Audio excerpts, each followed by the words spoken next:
ठीक है, iron blade है और वुडन हैंडल है। तो आयरन ब्लेड और वुडन हैंडल का मतलब ये हुआ कि एक हैंडल होता है इस तरीके से, और इस तरीके से करके ना, इस तरीके से एक ब्लेड होता है। तो क्या होता है कि इसको इसमें फिट करना होता है। तो ये वाला जो हिस्सा होता है ना, ये थोड़ा सा मोटा होता है और ये भी मोटा होता है, तो इसमें फिक्स नहीं हो रहा होता है। तो क्या करते हैं कि ये जो आयरन है, यानी कि ये वाला जो हिस्सा है, इसको हीट करते हैं। इसको जब गर्म करेंगे तो इसमें एक प्रोसेस होती है, उसको कहते हैं एक्सपेंशन। क्या प्रोसेस है ये? एक्सपेंशन। एक्सपेंशन का मतलब होता है फैलाव। ठीक है, तो जब इसको हीट करेंगे तो इसका मुंह जो है ना, ये थोड़ा सा ऐसे बढ़ जाता है। तो इसको इसमें फिट कर देते हैं और फिर इसको कूल कर देते हैं, ठंडा कर देते हैं, पानी में डुबा देंगे। तो इससे होगा क्या कि ठंडा होने के बाद ये फिर से सिकुड़ जाता है। ठीक है, तो फिर से जब ये सिकुड़ता है तो यानी सिकुड़ने का मतलब ये कॉन्ट्रैक्ट हो जाता है।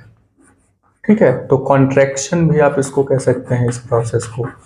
तो कॉन्ट्रैक्शन का मतलब सिकुड़ना। ठीक है, तो यहाँ पे दो प्रोसेस आपने देखा कि बाय हीटिंग, बाय कूलिंग, यानी कि हम चेंजेस तो ला सकते हैं। तो चेंज लाने का दो तरीका यहाँ पे हम लोगों ने देखा। एक है कि हम लोग जब किसी चीज में हीटिंग करते हैं, यानी किसी चीज को जब हम हीट करते हैं तो उसमें एक्सपेंशन होता है, और जब उसे कूल करते हैं तो उसमें कॉन्ट्रैक्शन होता है। यानी कि हम हीटिंग करके चेंज ला सकते हैं। ठीक है, तो इसमें हेडिंग है कि could there be other ways to bring a change. क्या बदलाव लाने के कोई और तरीके हो सकते हैं? तो बिल्कुल हो सकता है, by heating and by cooling. ठीक है, तो दो प्रोसेस यहाँ पे है। एक है कि हम हीटिंग करके चेंज कर सकते हैं, दूसरा है कूलिंग करके चेंज कर सकते हैं। तो हीटिंग करेंगे, एक्सपेंशन होगा और ये फिट हो जाएगा।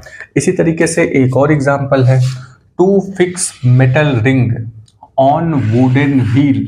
पहले के समय में जो व्हील इस तरीके से आता था, ठीक है, तो इसमें होता क्या था कि इस व्हील में इस तरीके से ये व्हील हुआ करता था, और